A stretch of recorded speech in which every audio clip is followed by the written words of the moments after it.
அனைவருக்கும் இனிமையான காலை வணக்கம். 2024ஆம் ஆண்டு செப்டம்பர் மாதம் 26ஆம் தேதி வியாழக்கிழமை உங்களை ஸ்டார் தமிழின் நம் நாடு நிகழ்ச்சியில் சந்திப்பதில் மகிழ்ச்சியாக இருக்கின்றது.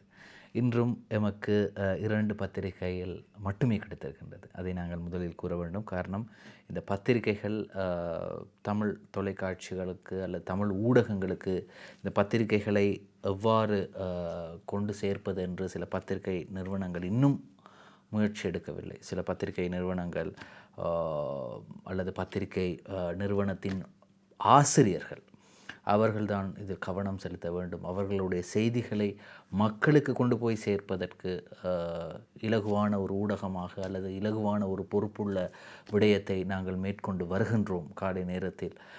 ஆனால் அதற்கு அச்சு ஊடகங்களின் செய்தி ஆசிரியர்களும் அதற்கு பங்களிப்பு தர வேண்டும். சரி, இப்படி இருக்கும்போது இன்றைய தினகரன் பத்திரிகையின் பிரதான தலைப்புச் செய்தியை பார்க்கலாம். நேற்று ஜனாதிபதி நாட்டு மக்களுக்கு ஆற்றிய விசேட உரையின் சுருக்கம்தான் வெளியாகி இருக்கிறது.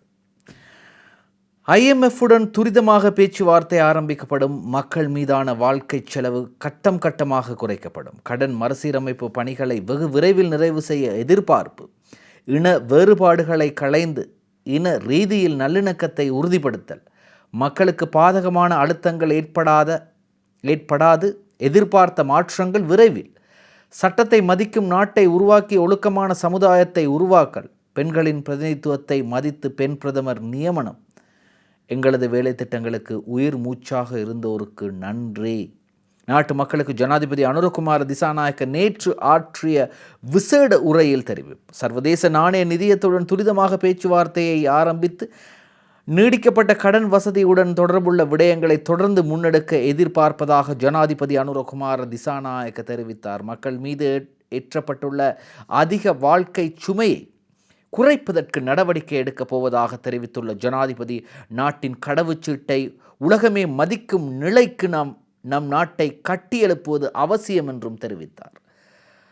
சந்தர்ப்பவாதம், அதிகார மோகம், சர்வாதிகாரம் மற்றும் இனவாதம் காரணமாக எமது நாட்டை மேலும் உயர்த்தி வைக்க எம்மால் முடியாமல் போயுள்ளது.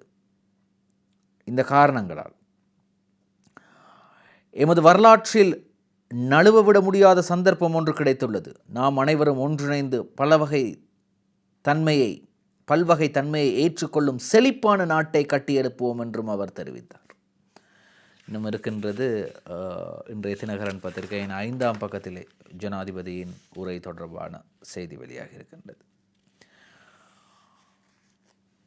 பல தசாப்தங்களாக நாட்டில் நாம் எழுப்பிய குரலுக்கு மெதுமெதுவாக ஆனால் சீராக செவிசாய்த்து நாங்கள் முன்வைத்த வேலை திட்டங்களுக்கு உயிர் மூச்சாக இருந்த நாட்டு மக்கள் அனைவருக்கும் எங்களது கௌரவத்தை தெரிவிக்கின்றோம். எங்கள் வேலை திட்டத்தில் உடன்படாத தரப்பினர் கூட நாங்கள் அடைந்த வெற்றியால் மகிழ்ச்சி அடைந்தால் மாத்திரமே நீங்கள் அளித்த இந்த வெற்றி மேலும் பலமான ஒரு விடயமாக இருக்கும் என்று நாங்கள் நம்புகிறோம். எனவே இந்த வெற்றியின் உரிமையை நம் நாட்டின் அனைத்து மக்களுக்கும் அர்ப்பணிக்க விரும்புகின்றேன். நமது அரசியல் இயக்கத்தில் மீது நம்பிக்கை வைத்து பல்வேறு அவதூறுகளையும் பொய்யான திரிவுபடுத்தப்பட்ட தகவல்களையும் ஒதுக்கிவிட்டு புதிய பரிசோதனைக்கு அஞ்சாமல் எமது அரசியல் இயக்கத்திற்கு நமது நாட்டின் ஆட்சி அதிகாரத்தை வழங்கும் அளவுக்கு பெரும் உறுதியுடன் இருந்த பிரஜைகள் உட்பட அனைத்து மக்களுக்கும் இந்த நாட்டை கட்டியெழுப்பும் பணிக்கு தோள் கொடுப்பதற்கான பலம் இருக்கும் என நாங்கள் நம்புகின்றோம்.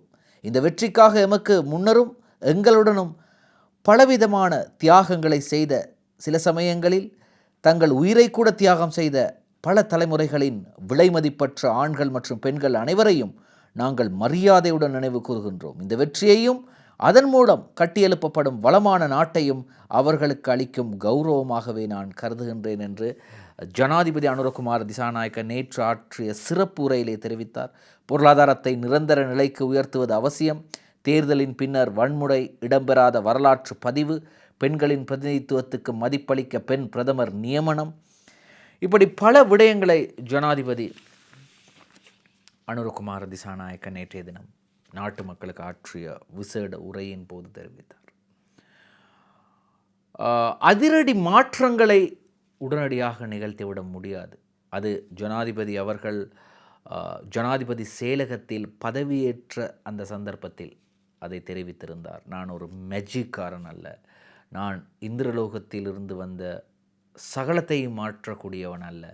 ஆகவே இதற்கு நேரம் வேண்டும், காலம் வேண்டும். உடனடியாக அதிரடியாக ஒரே நாள் இரவில் மாற்ற முடியாது என்று அனுரகுமார திசாநாயக்க அவர்கள் தெரிவித்தார். எனவே படிப்படியாக அதற்கான ஏற்பாடுகளை நாம் செய்ய வேண்டும், படிப்படியான அதற்கான நகர்வுகளை செய்ய வேண்டும். இவை எல்லாவற்றுக்கும் மேலாக நாட்டின் பொருளாதாரத்தை முதலாவதாக ஸ்திரத்தன்மைக்கு கொண்டு வர வேண்டும். அப்படி கொண்டு வந்தால் மாத்திரமே ஏனைய மாற்றங்களை உருவாக்க முடியும் என்று நேற்றைய தினம் அனுரகுமார திசாநாயக்க ஜனாதிபதி அவர்கள் தெரிவித்தார். சரி, சிறப்பான ஒரு ஊடக கலாச்சாரத்தை உருவாக்க வேண்டும் என்று ஊடகத்துறை அமைச்சர் விஜித் ஹேரத் தெரிவிக்கிறார். சிறப்பான ஊடக கலாச்சாரத்தை உருவாக்குவதே எமது எதிர்பார்ப்பு. இன்றைய தினகரன் பத்திரிகையின் முன்பக்கத்தில் வந்திருக்கின்றது. அமைச்சர் விஜித் ஹேரத் தெரிவிப்பு. நாட்டில் சிறப்பான ஒரு ஊடக கலாச்சாரத்தை உருவாக்குவதே புதிய அரசாங்கத்தின் எதிர்பார்ப்பாகும் என வெகுஜன ஊடகத்துறை அமைச்சர் விஜித் ஹேரத் நேற்று தெரிவித்தார். அரசியல் அமைப்பின் 9வது பிரிவின் பிரகாரம் பௌத்த மதத்தை பாதுகாப்பதற்கு தேவையான சகல செயற்பாடுகளையும் புதிய அரசாங்கம் முன்னெடுக்க கடமைப்பட்டுள்ளதாகவும், அதே நேரத்தில்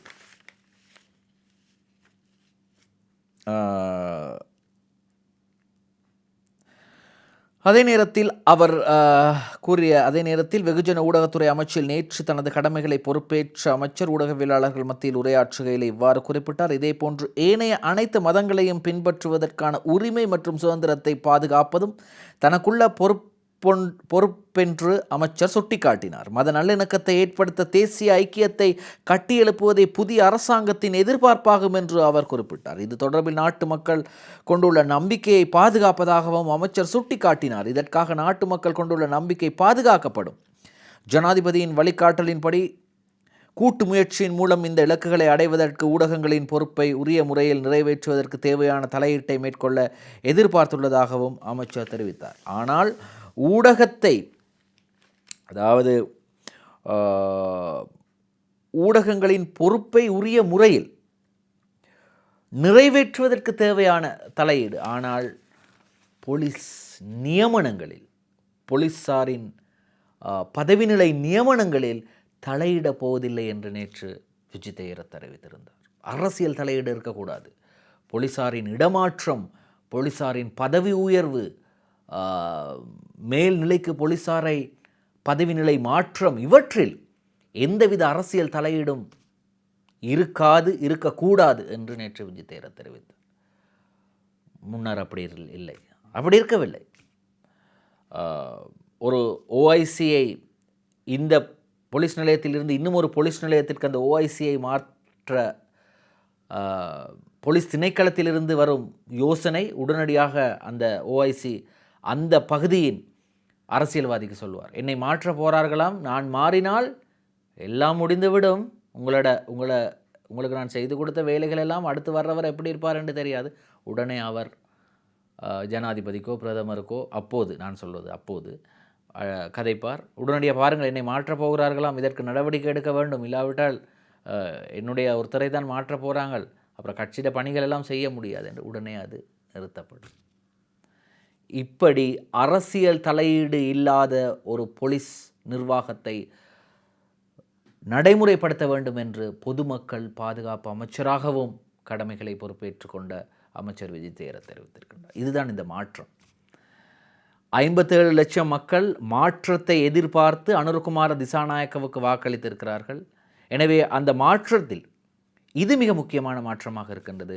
போலீசாரின் பதவி நிலைகளில் அரசியல் தலையீடு இருக்கக்கூடாது என்பது.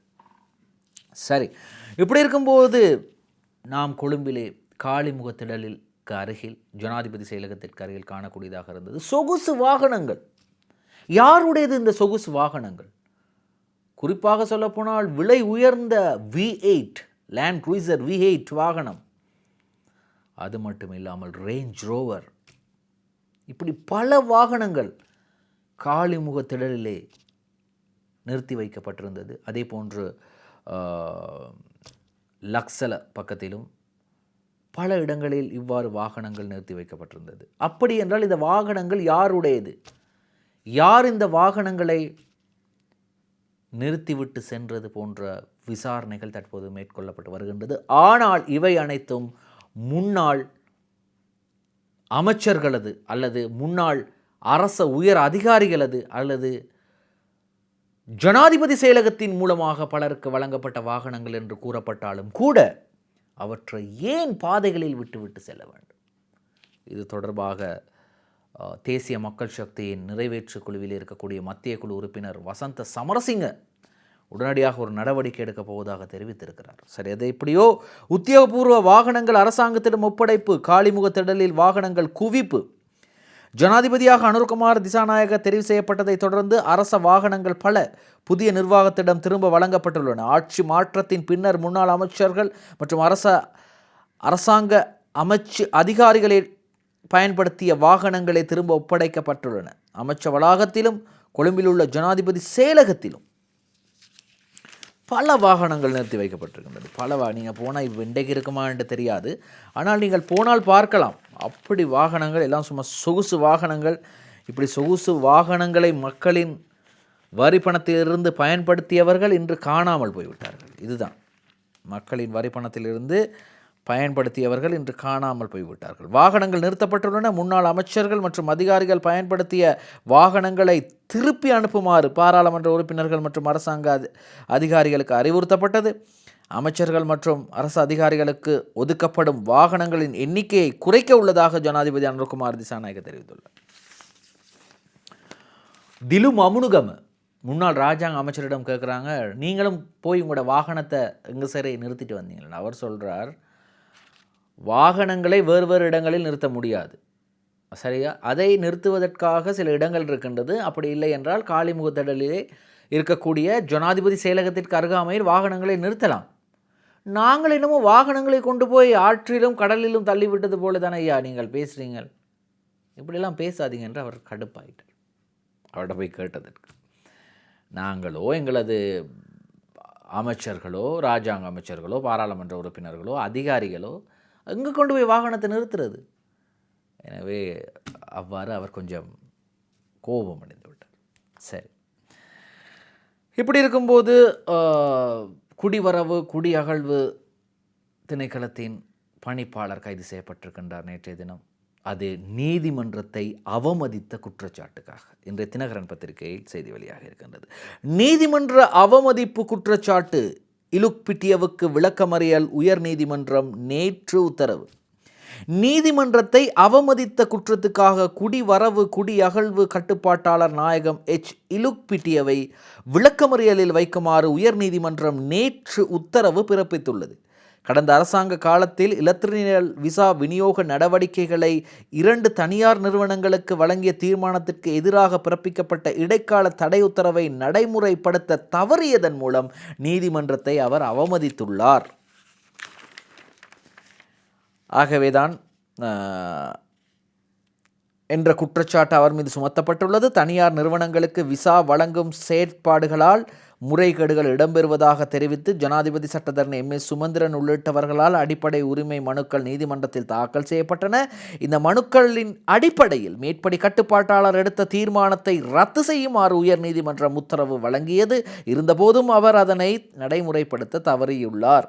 இது தொடர்பான வழக்கு நேற்று நீதிமன்றத்தில் விசாரணைக்கு எடுத்துக்கொள்ளப்பட்ட போது குற்றப்பத்திரிகை வாசிக்கப்பட்டது. இதை அடுத்து குடிவரவு குடியகழ்வு கட்டுப்பாட்டாளர் நாயகம் இலுக்பிட்டியவை மேற்படி வழக்கின் விசாரணை நிறைவடையும் வரை விளக்கமறியலில் வைக்குமாறு நீதிமன்றம் உத்தரவு பிறப்பித்தது. அதேவேளை மேற்படி மனுவை எதிர்வரும் ஜனவரி மாதம் 22ஆம் தேதி மீண்டும் விசாரணைக்கு எடுத்துக்கொள்ள நீதிமன்றம் தீர்மானித்திருக்கிறது. அதான் நீதிமன்றம் சொல்றாங்க, இதை நடைமுறைப்படுத்த வேண்டாம். அதாவது எலக்ட்ரானிக் விசா, அதாவது இலத்திரனியல் மூலமாக வழங்கக்கூடிய விசா வழங்கப்பட்டது உங்களுக்கு தெரியும், அது பெரு சர்ச்சையாகியது. எனவே சுமந்திரன் அவர்கள், அதே போன்று ரவுஃப் ஹக்கீம் அவர்கள், அதே போன்று பாட்டலி சம்பிக்க ரணவக்க அவர்கள், இவர்கள் மூவரும் சேர்ந்து தான் இந்த வழக்கை தொடர்ந்தார். நேற்றைய தினம் அந்த வழக்குக்கு தீர்ப்பு வழங்கப்பட்டது. இது ஒரு நல்ல பாடம் என்று அவர்கள் சொல்கின்றார்கள். இது அரச உத்தியோகத்தர்களுக்கு நல்ல பாடம். காரணம், நீதிமன்றம் இப்படி ஒரு உத்தரவை பிறப்பித்தும் கூட அவர்களது அமைச்சர்கள், அவர்களுக்கு மேலுள்ள அரச தலைவர்களது யோசனைகளின்படியோ அவர்களது தேவையின்படியோ நீங்கள் வேலை செய்தால் இப்படி நீங்கள் சிறைக்கு செல்ல வேண்டி வரும். நீதிமன்ற உத்தரவை மீறி நீங்கள் நடந்திருக்கின்றீர்கள். ஆகவே இது அரச ஊழியர்களுக்கு, அரச உயர் அதிகாரிகளுக்கு நல்லதொரு பாடம் என்று நேற்று இந்த மூவரில் இருவர் கூறினார்கள். அப்படியென்றால் நீதிமன்றம் வேண்டாம் என்று சொன்னதை நீங்கள் செய்தீர்கள் என்றால் அது நீதிமன்றத்தை அவமதித்ததாக கருதப்படும் என்றுதான் நேற்றைய தினம் இலுக்பிட்டியவுக்கு குடிவரவு குடியகழ்வு கட்டுப்பாட்டாளருக்கு இந்த தண்டனை வழங்கப்பட்டிருக்கின்றது. ஜனவரி 22ஆம் தேதி வரை அவர் விளக்கமறியலில் இருந்து தான் ஆக வேண்டும். சரி, சவுதி அரேபியா நமது நாட்டைச் சேர்ந்த அதிகமான குடிமக்கள் சவுதி அரேபியாவிலே தொழில் செய்து கொண்டிருக்கின்றார்கள். பலர் நமது நண்பர்களாகவும் இருக்கிறார்கள். இந்த நேரத்தில் சவுதி அரேபியாவின் 94வது தேசிய தினம் கொண்டாடப்பட்டது. அதிலே இலங்கை சார்பில் இலங்கையின் அமைச்சர் என்ற விதத்தில் அமைச்சர் விஜித் ஹேரத் கலந்து கொண்டார். சவுதி அரேபியாவின் 94வது தேசிய தின விழா இலங்கைக்கான சவுதி அரேபிய தூதுவர் காலித் அமூத் ஹல் கஹதானி தலைமையில் கொழும்பு ஷங்க்ரிலா ஹோட்டலில் நேற்று முன்தினம் நடைபெற்றது. விழாவில் பிரதம அதிதியாக கலந்து கொண்ட வெளிவிவகார அமைச்சர் விஜித் ஹேரத், தூதுவர் அல் கஹதானி மற்றும் வெளிவிவகார அமைச்சின் செயலாளர் அருணி விஜயவர்தன ஆகியோர் கேக் வெட்டி விழாவை கொண்டாடுவதையும் கலந்து கொண்டவர்களில் ஒரு பகுதியையும் காணலாம் என்றும் அந்த செய்தியிலே வெளியாக இருக்கின்றது. அதாவது ஒரு வெளிவிவகார அமைச்சராக இது போன்ற நாடுகளின் சுதந்திர தின வைபவங்களில், தேசிய தின வைபவங்களில் கலந்து கொள்ள வேண்டும். அது காலகாலமாக எமது நாட்டிலே நடைபெற்று வருகின்றது. அதுவும் சவுதி அரேபியா மிகப்பெரிய ஒரு நாடு.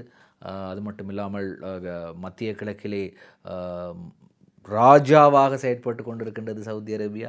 எனவே இப்படி இருக்கும்போது அவ்வாறான ஒரு நாட்டின் தேசிய தினத்தில் கலந்து கொண்டது பெருமை. சரி,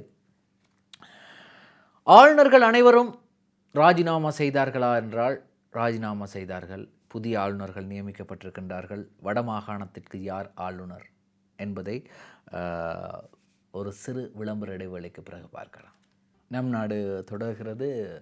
மாகாணங்களுக்கான புதிய ஆளுநர்கள் ஜனாதிபதி அனுரகுமார திசாநாயக்கவினால் நியமிக்கப்பட்டிருக்கின்றார்கள். அந்த விதத்தில் வடமாகாண ஆளுநராக நாகலிங்கம் வேதநாயகம், மேல் மாகாணத்துக்கு அனீஸ் யூசுப். புதிய ஆளுநர்கள் 9 பேர் ஜனாதிபதி அனுரகுமார திசாநாயக்க முன்னிலையில் நேற்று புதன்கிழமை பதவி பிரமாணம் செய்து கொண்டனர். அதன்படி மேல் மாகாண ஆளுநராக பிரபல தொழிலதிபர் அனீஸ் யூசுப் வீரகேசரி பத்திரிகையின் 10ஆம் பக்கத்திலே தொடர்கிறது.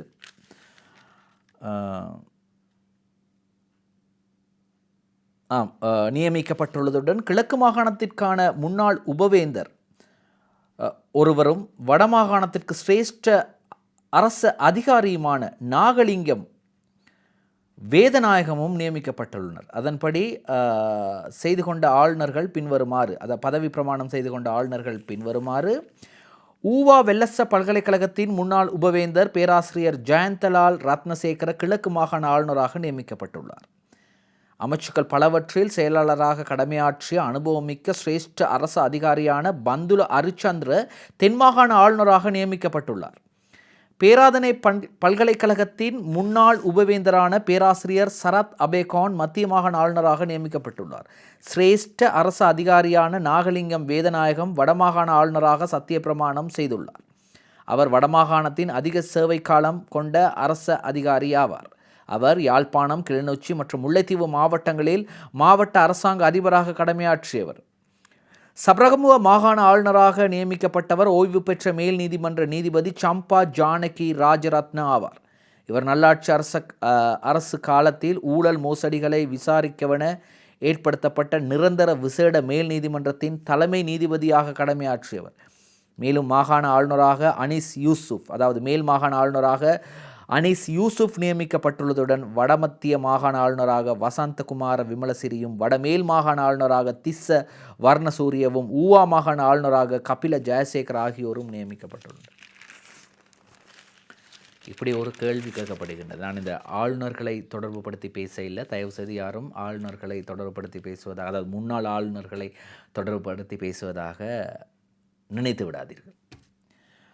தேர்தலுக்கு முன்னர் ஒரு ஊடக நேர்காணலில் தற்போதைய ஜனாதிபதியும் அப்போதைய ஜனாதிபதி வேட்பாளரும் ஆகிய அனுரகுமார் திசாநாயக்கவிடம் ஒரு கேள்வி கேட்கப்படுகின்றது. உங்களுடைய கட்சியில் முகம் தெரிந்தவர்கள் பழக்கப்பட்டவர்கள், மக்கள் மத்தியில் பிரபலியமானவர்கள் யாரும் இல்லையே என்று கேட்டதற்கு அவர் பதில் கூறினார், இல்லைதான். எங்கள் கட்சியில் முகம் தெரியாதவர்கள், மக்கள் மத்தியில் பிரபலமடையாதவர்கள் யாரும் இல்லைதான். காரணம், எங்கள் கட்சியில் திருடர்கள் இல்லை. நீங்கள் ஒரு திருடர் ஒரு கட்சியில் இருக்கின்றார் என்றால் அவர் கைது செய்யப்படுவார், நீதிமன்றம் கொண்டு செல்லப்படுவார். நீதிமன்றம் கொண்டு செல்லப்பட்டு கைது செய்யப்பட்டு அவர் விளக்கமறியலில் அடைக்கப்படுவது வரை ஊடகங்களில் காட்டப்படும். அப்போது அவர் யார் என்று மக்களுக்கு தெரியும். ஆனால் எங்கள் கட்சியில் அப்படி யாரும் திருடர்கள் இல்லையே, பிறகு எப்படி மக்களுக்கு எங்கள் கட்சியில் உள்ளவர்களை பற்றி தெரியும் என்று கேட்கிறார். அதற்கு பதில் இல்லை. உண்மையும் அதுதான். சரி, அப்படி இருக்கின்றது. சில நேரங்களில், சில சந்தர்ப்பங்களில் சில விடயங்கள் உண்மையாக இருந்தாலும் அது பார்ப்பதற்கும் கேட்பதற்கும் பலருக்கு கசப்பாகத்தான் இருக்கும். சரி, இப்படி இருக்கும்போது இன்றைய தினகரன் பத்திரிகையின் மற்றும் ஒரு செய்தியை பார்க்கலாம். இலங்கையின் நிலைபெறான எதிர்காலத்திற்கு அமெரிக்கா ஆதரவு. புதிய அரசாங்கத்தின் கீழ் இலங்கை மக்களுக்கு நிலையான எதிர்காலத்தை உருவாக்குவதற்கு ஆதரவளிக்க உள்ளதாக அமெரிக்கா தெரிவித்துள்ளது. நல்ல விஷயம். அமெரிக்காவின் ஆதரவு மிக முக்கியமான ஒரு விடயம்.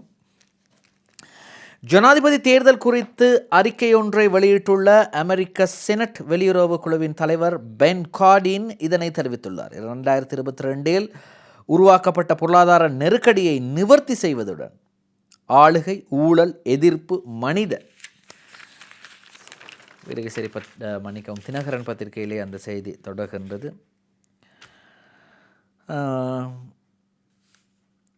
மனித உரிமைகள் மற்றும் கடந்த கால அநீதிகளுக்கு பொறுப்பு கூறல் ஆகியவற்றில் உண்மையான முன்னேற்றத்தை முன்னெடுத்து செல்லும் அவசர பணியை ஜனாதிபதி அனுரகுமார திசாநாயக்கவின் அரசாங்கம் எதிர்கொள்கின்றது. ஜனநாயக மற்றும் பொருளாதார ரீதியாக நிலையான எதிர்காலத்தை நாடுவதற்கு இலங்கை மக்களுக்கு ஆதரவு அளிப்பதில் அமெரிக்கா உறுதியாக உள்ளதாக அமெரிக்க செனட் வெளியுறவு குழுவின் தலைவர் பென் கார்டின் தெரிவித்திருக்கிறார். ஜிசிஇ ஓலெவல் பெறுபவர்கள் இம்மாத இறுதிக்குள் பரீட்சைகள் ஆணையாளர் நாயகம் தகவல். கல்வி பொதுத்தராதர சாதாரண தர பரீட்சை பெறுபவர்களை இம்மாத இறுதிக்குள் வெளியிடுவதற்கு நடவடிக்கை எடுக்கப்படும் என பரீட்சைகள் திணைக்களம் தெரிவித்துள்ளது. இது தொடர்பில் நேற்று தகவல் வெளியிட்டுள்ள பரீட்சைகள் ஆணையாளர் நாயகம் அமித் ஜெயசுந்தர எப்போது என்று பார்க்கலாம். அதுவும் தினகரன் பத்திரிகையின் 6ஆம் பக்கத்திலே தொடர்கிறது. இந்த மாத இறுதிக்குள் சாதாரண தர பரீட்சை பெறுபவர்களை வெளியிடுவதற்கான அனைத்து நடவடிக்கைகளும் மேற்கொள்ளப்பட்டு வருவதாக குறிப்பிட்டுள்ளார். 2023 கல்வி பொதுத்தராதர சாதாரண தர பரீட்சை கடந்த மே மாதம் நடைபெற்றது. நாடளாவிய ரீதியில் 3527 பரீட்சை நிலையங்களில் இந்த பரீட்சை நடத்தப்பட்டது. 4,52,979 பேர் இந்த பரீட்சைக்கு தோற்றுவதற்கு தகமை பெற்றிருந்தனர். எனவே தயாராக இருங்கள், உங்கள் பெறுபவர்கள் வர இருக்கிறது.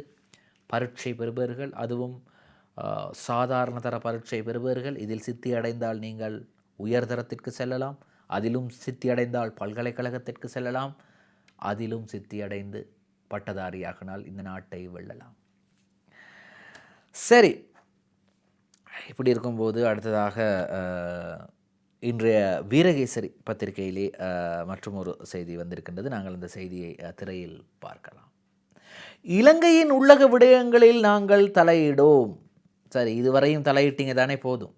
புதிய அரசாங்கத்துடன் இணைந்து பணியாற்றுவோம். சீன வெளிவிவகார அமைச்சின் பேச்சாளர். நெருங்கிய நட்பு நாடு என்ற ரீதியில் இலங்கை ஸ்திரமடைவதையும் அபிவிருத்தி அடைவதையும் பார்ப்பதற்கு சீனா விரும்புகிறது. அதன்படி இலங்கையின் உள்ளக விவகாரங்களில் தலையிடாமல் அந்நாட்டின் விருப்பத்திற்கு மதிப்பளித்தல் எனும் கொள்கையின் பிரகாரம் இலங்கையின் ஸ்திரமான பொருளாதாரம் மற்றும் சமூக அபிவிருத்தியில் முன்னேற்றகரமான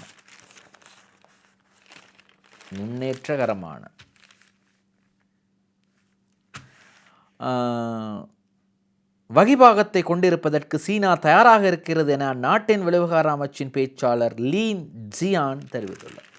இப்போ ஒரு வீட்டில் கணவனுக்கும் மனைவிக்கும் பிரச்சனை, ஒரு வீட்டில் கணவனுக்கும் மனைவிக்கும் பிள்ளைகளுக்கும் இடையிலே பிரச்சனை, அல்லது அந்த கணவன் மனைவி இருக்க வீட்டில் அந்த மனைவியின் தாயார், தந்தை அல்லது நாத்தனார், இப்படியே பலர் இருப்பாங்க தானே.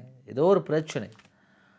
அந்த வீட்டுள்ளுக்கே அந்த பிரச்சனையை பேசி தீர்த்து கொள்ள வாய்ப்பு இருந்தாலும் பக்கத்து வீட்டு அயல்வாசிகள் வந்து அதிலே தலையிட்டால் பிரச்சனை பெரிதாகும். எங்கட வீட்டு பிரச்சனையை நாங்களே நிவர்த்தி செய்து கொள்கின்றோம், தயவு செய்து நீங்கள் தலையிடாதீங்க என்று சொல்லத்தான் வேண்டும். எங்கட வீட்டு பிரச்சனை எங்களுக்கு பார்க்க தெரியும் தானே. அப்போ இன்னும் ஒரு பக்கத்து வீட்டுக்காரரோ முன் வீட்டுக்காரரோ லெஃப்ட்லேயோ சைடுலேயோ யாராவது வந்தால்தான் பிரச்சனை ஏற்படுகிறது. சரி, அது அவ்வாறு இருக்கட்டும். அடுத்ததாக மற்றும் ஒரு செய்தி, அதையும் நாங்கள் திரையில் பார்ப்போம். பொதுஜன பெரமுன தொடர்பான செய்தி. பொதுஜன பெரமுனவுடன் இனி ஒன்றிணைய போவதில்லை. தினேஷ் தலைமையிலான கட்சியில் போட்டியிடுவோம். ரமேஷ் பத்திரன. முன்னாள் பிரதமர் தினேஷ் குணவர்தன தலைமையிலான பொதுஜன ஐக்கிய சுதந்திர முன்னணி ஊடாகவே பொது தேர்தலில் போட்டியிடுவோம். பொதுஜன பெரமுனவுடன் மீண்டும் ஒன்றிணைய போவதில்லை என பொதுஜன ஐக்கிய சுதந்திர முன்னணியின் பொதுச் செயலாளர் ரமேஷ் பத்திரன தெரிவித்துள்ளார். கேட்டீங்களா கதையை? இவங்க எல்லாம் வெற்றி பெற்று வந்தது பொதுஜன பெரமுனவுடன். மஹிந்த ராஜபக்சவின் புகைப்படமும், ஒரு பக்கம் மஹிந்த ராஜபக்சவின் புகைப்படம், இன்னொரு பக்கம் நாமல் ராஜபக்சவின் குட்டி புகைப்படம், அடுத்ததாக இவர்களது பெரிய புகைப்படம். அப்படிதான் ஸ்ரீலங்கா பொதுஜன பெரமுனவில் அதிகமானவர்கள் தேர்தலில் வெற்றி பெற்று வந்தார்கள். ஆனால் இப்பொழுது ஸ்ரீலங்கா பொதுஜன பெரமுனவின் அதிகமான பாராளுமன்ற உறுப்பினர்கள் முன்னாள் ஜனாதிபதி ரணில் விக்ரமசிங்கவுக்கு ஆதரவு தெரிவித்தார்கள். எதற்காக ஆதரவு தெரிவித்தார்கள்? எப்படியாவது 5 வருடம் அவர் நாட்டை இன்னும் பாராளுமன்ற கால மிகுதி 1 வருடத்திற்கு அப்படியே நாட்டை கொஞ்சம் கொண்டு போனால் எங்களுக்கு பென்ஷன் கிடைக்கும். அதுக்காகவும், அது மட்டும் இல்லாமல் வழக்குகள் அப்படி இப்படி பிரச்சனைகள் இருக்கும் தானே, அதுக்காகவும் ஆதரவு தெரிவித்தாங்க. எப்படியோ 2 வருடமாக 2 வருடத்திற்கு முதல் நாடு இருந்த நிலைமையை அதிலிருந்து மீள கொண்டு வந்தார் என்றும் பலர் ஆதரவு தெரிவித்தாங்க. கடைசியில் என்ன ஆகுதுன்னது, யார் யாரெல்லாம் ரணில் விக்ரமசிங்கவுக்கு ஆதரவு தெரிவித்தார்களோ அவர்களெல்லாம் மீண்டும் இந்த பக்கம் வந்துடாதீங்க என்று சொல்லி மஹிந்த ராஜபக்ச சொல்லிவிட்டார். நாமல் ராஜபக்சவும் அதை சொன்னார். ஆகவே தான் பொதுஜன பெரமுனவுடன் இனி ஒன்றிணைய போவதில்லை. நீங்கள் போனாலும் மஹிந்த ராஜபக்ச உங்களை எடுக்க மாட்டார். அவர் தெளிவாக இருக்கிறார். என்ற மகன் அல்லது ஸ்ரீலங்கா பொதுஜன பெரமுனவின் தேசிய அமைப்பாளர் நாமல் ராஜபக்ச தேர்தலிலே போட்டியிடும் போது நீங்கள் அவருக்கு ஆதரவு தராமல் நீங்கள் ரணில் விக்ரமசிங்கவுடன் சேர்ந்து பயணித்தீர்கள் தான், இது தவறு அப்படின்னு நான் சொல்லல. மஹிந்த ராஜபக்சவும் தற்போது இருக்கக்கூடிய அவரது குழுவும் சொல்கிறாங்க. மற்றும் ஒரு செய்தி இன்றைய வீரகேசரி பத்திரிகையில் வந்திருக்கின்றது. இன்றைய திரையில் பார்க்கலாம். சரி, இதுவும் அது போன்ற ஒரு செய்தி தான். ஜனாதிபதியுடன் இணைந்து செயற்பட நாம் தயார், ஜான்ஸ்டன் பெர்னாண்டோ அறிவிப்பு. அப்பா, நல்ல ஆக்கள். ஜனாதிபதி அனுரகுமார திசாநாயக்கவுடன் ஒன்றிணைந்து செயற்பட தயாராக உள்ளோம். பொது தேர்தலில் தனித்து போட்டியிடுவோம் என ஸ்ரீலங்கா பொதுஜன பெரமுனவின் முன்னாள் பாராளுமன்ற உறுப்பினர் ஜான்ஸ்டன் பெர்னாண்டோ தெரிவித்தார். அதாவது இந்த தேர்தல் காலத்தில் ஞாபகம் இருக்கிறது, எனக்கும் ஞாபகம் இருக்கின்றது, உங்களுக்கும் ஞாபகம் இருக்கும். தேர்தல் காலத்தில் அனுரகுமார் திசாநாயக்க தற்போதைய ஜனாதிபதி மேடைகளில் பிரசாரம் செய்யும் போது அவரது வாயிலே வந்த பெயர்களில் அதிகமான தடவை உச்சரித்த பெயர் இந்த ஜான்ஸ்டன் பெர்னாண்டோ. மோசடிக்காரர்கள் என்று குறிப்பிட்டவர்களில் இவரும் இருப்பதாக நான் சொல்லல. தேர்தல் மேடைகளில் தற்போதைய ஜனாதிபதி அனுரகுமார் திசாநாயக்க சொல்லியிருக்கின்றார். எப்படிப்பட்டவர்கள் இருக்கின்றார்கள், இப்படிப்பட்டவர்களுக்கு தானே நீங்கள் மீண்டும் மீண்டும் வாய்ப்பு வழங்குகின்றீர்கள் என்று கேட்டவர் தான் அனுரகுமார் திசாநாயக்க தற்போதைய ஜனாதிபதி. எனவே அந்த ஜனாதிபதியுடன் ஒன்றிணைந்து செயற்பட தயார் என்று ஜான்ஸ்டன் பெர்னாண்டோ கூறுவது எப்படி இருக்கிறது? சரி, பார்ப்போம். அரசியலில் நிரந்தர நண்பர்களும் இல்லை, நிரந்தர எதிரியும் இல்லை, எப்பொழுது வேண்டுமானாலும் சேர்ந்து கொள்வார்கள். அந்த பருப்பு இங்கு வேகாது என்று பலர் கூறுகிறார்கள். அந்த விளையாட்டுக்கள், அதாவது நாங்கள் அவரோடு சேர்ந்து கொள்ளலாம், அனுரகுமார் திசாநாயக்க எங்களை சேர்த்து கொள்வார், அவர் என்னுடைய பாராளுமன்ற நண்பர், இப்படியெல்லாம் நாங்கள் பதிவுகளை பார்க்கின்றோம். ஒரு மலையகத்தில் இருக்கக்கூடிய ஒரு முன்னாள் பாராளுமன்ற உறுப்பினர் ஒருவர் 4-5 வருடத்திற்கு முதல் அனுரகுமார் திசாநாயக்கவோடு எடுத்த படத்தை அவர் முக நூலிலே போட்டு பதிவிட்டிருக்கிறார், நானும் அனுரையும் நல்ல நண்பர்கள் என்று. ஏனையா இந்த வேலை? சரி, இப்படி இருக்கும்போது மற்றும் ஒரு செய்தி வெளியாகின்றது. அதையும் நாங்கள் திரையில் பார்க்கலாம். புதிய ஜனாதிபதி அனுரவுக்கு சவுதி மன்னர் இளவரசர் வாழ்த்து. புதிய ஜனாதிபதி அனுரகுமார் திசாநாயக்கவுக்கு சவுதி மன்னரும் பட்டத்து இளவரசரும் வாழ்த்து தெரிவித்துள்ளார்கள். நன்றி ஐயா, நன்றி. இப்படி வாழ்த்து தெரிவிக்கிறாங்க, ஒவ்வொருத்தர் வாழ்த்து தெரிவிக்கிறாங்க. சரி, இப்போ